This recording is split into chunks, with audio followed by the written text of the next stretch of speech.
Teaching and learning, we know that they are not the same. We know that these are concepts that are used interchangeably at times. We want to develop a very inclusive learning experience for our students. So, how do we do that? Well, I'm glad you asked. We're going to be talking about what exactly our steps should be on the journey to achieve educator excellence in the classroom. But before we get started, I thought that I would share this toss ball. It's actually called a trainer. Now, we ordered this from Amazon, and there's a description or there's a link right here in the description. But you can use something as simple as a beach ball. I have that as well. But when we travel to our different universities to partner with them for faculty development, whether it's a master class or our novice nurse educator program, we like to use this toss ball to find out who's in the room. So let me read just a few that are on here. So one says, listen to this one, my biggest waste of time. I think our students would have some interesting comments related to that. And then this is another one that I really like. It says, I learn best by, and then they would fill in the blank. So just tossing this around the room to engage students, to get to know them a little bit better, to kind of soften the atmosphere. Sometimes it can be a very tense environment because we know nursing school is tough. There's no question about it. Speaking of how tough nursing school is, I do want to share, as part of the advisory board, we meet every quarter, and an advisory board that I'm a part of here in North Carolina at my alma mater. And one of the chairs of the committee, it's actually the student engagement committee or student relations committee.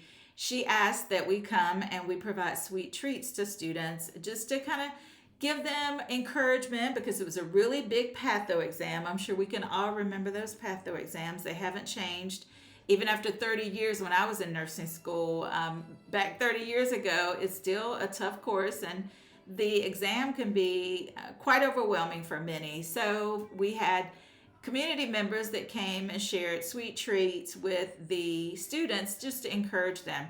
And do you know, every single student passed that pathophysiology exam. And even to this day, students talk about how reassuring it was, even though, we weren't content experts that showed up. It was just people who cared about the students. And so our influence can go a long way. Our mindset, we talk about for the C&E, that it's a 20% mindset. It's all about how do we show up in that room when we're taking the C&E exam. It's no different for our students. They've got to be able to change their mindset along with studying the content to ensure that they have comprehended the concepts to help them be most successful. Okay, that's 80%. But there's real value in creating an experience for students that is encouraging and that will give them clear direction about the steps they should follow to support their success. All right, so in our Snapshot series, we're going to go back because we realized that we forgot to talk about the accommodators. All right, so we are looking at Kolb's experiential learning model in this snapshot. And I encourage you, if you choose not to use the ball toss, the one that's designed by Amazon, or I guess it's just sold on Amazon because we know Amazon sells everything. But this one is by Trainers. Again, the link is right here in the description of this snapshot. But I do encourage you to do something different in your classroom. We know that students all learn differently, and we want to be able to engage with every single student in the classroom. All right, so the Gallup poll has been released, and I'm happy to share 78% of the public feels like nursing is still the most trusted profession. That's right, we continue to be number one. In fact, it's been 22 consecutive years where nursing has been rated the number one most trusted and ethical profession. Now, guess who was number two? Veterinarians were number two, and they have not been on the Gallup poll list of the top 10 or so, top 20 or so since 2006. Now, we don't know why, but this is what the public says. So congratulations to those of you who are watching this snapshot that are nurses, and even more so if you're a nurse educator, you get a double round of applause because educators, college professors, or college teachers, I think is what they call them, were rated as the number 8 most trusted profession. So if you're a college educator and you're a nurse, then you are consistently, based on the current poll, and that the data was captured December 1st through December 31st in 2023, then you rank the top 8 of all professions as a college nurse educator. All right, so what is it that we want to be able to focus on when we talk about the experiential learning process, and how do we best ensure that we are connecting with all of our different learning styles in the classroom and in the clinical setting? First, we like to start with our thought-provoking question. So let's take a look at this one. So nurse educators, we often incorporate a variety of teaching strategies into the curriculum to facilitate learning. Now, according to Kolb's experiential learning theory, which learning style is associated with people who prefer to learn through hands-on experiences and experimentation? So we have 3 choices to align with the revised exam questions on the CNE clinical, and CNE novice exam. So we have diverging, converging, and accommodating.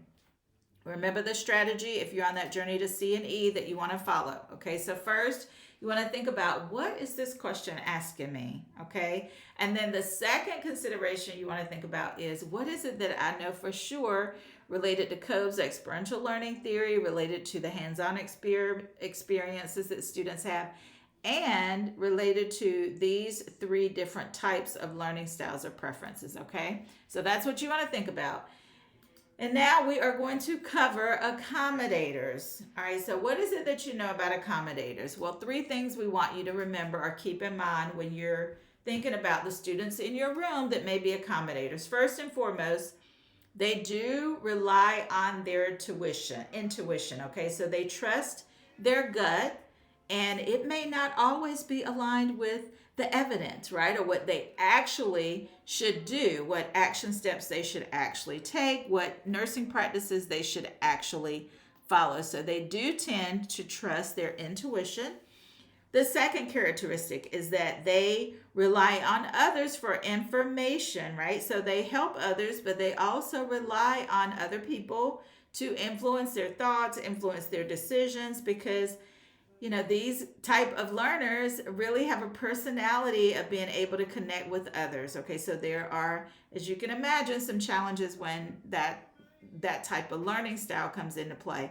These type of students, you want to make sure that they understand what the facts are related to a disease process or related to the clinical judgment model. When we talk about recognizing cues, right? There's a intuitive part that says to them, I remember, as they reflect on maybe a previous patient experience, they may think about, oh, I remember the steps I took when my last patient was having trouble breathing.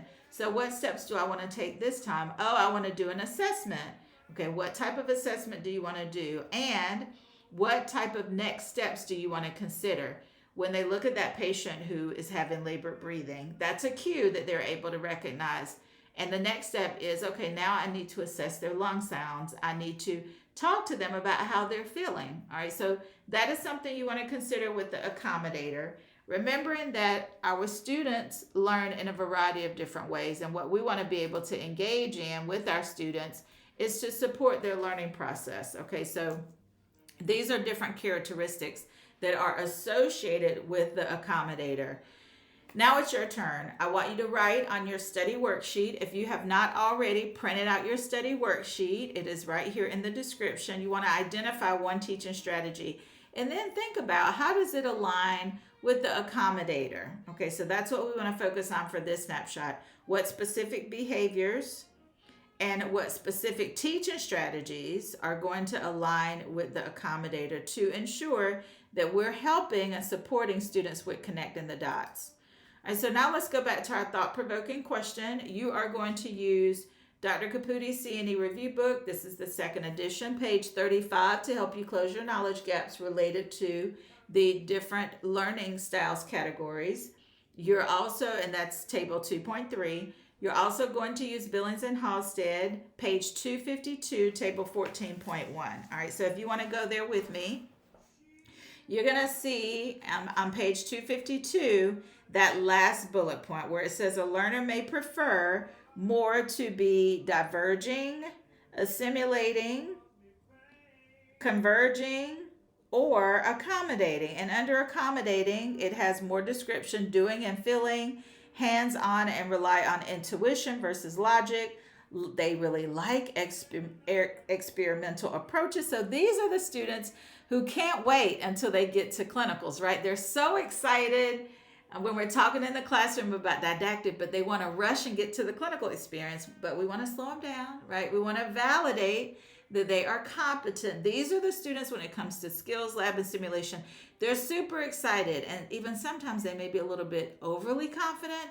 So you just want to make sure that we are validating their comprehension of concepts as they start to demonstrate those skills in the skills lab and in simulation.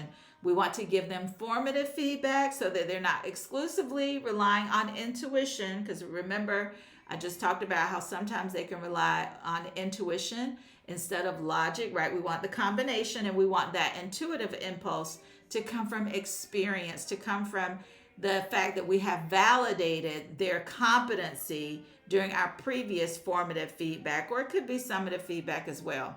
All right, so for our thought-provoking question, if you chose C, you are correct, accommodating. All right, you might have thought it was a trick, right? You're thinking, okay, it can't be accommodating. It can't be that easy, but it's absolutely the correct option for this question, okay? And if it's still a muddy point for you, what I want you to do is spend some time looking at the resources that we have shared. Remember, at Dr. Sellars Educate, our mission is simple. It is to support all nurse educators until they are successful. Make sure you subscribe and like this episode. This is going to give us feedback, as we always are developing curriculum that will align with the NLN competencies to help you become an even better nurse educator than you are today. We always like to share updates about our colleagues. So you may have heard about Dr. Mal. She was successful on the CNE exam. You can always reach out if you have questions. Info at Dr. Sellars Educate, and we look forward to seeing you next time. Have a great one, everybody.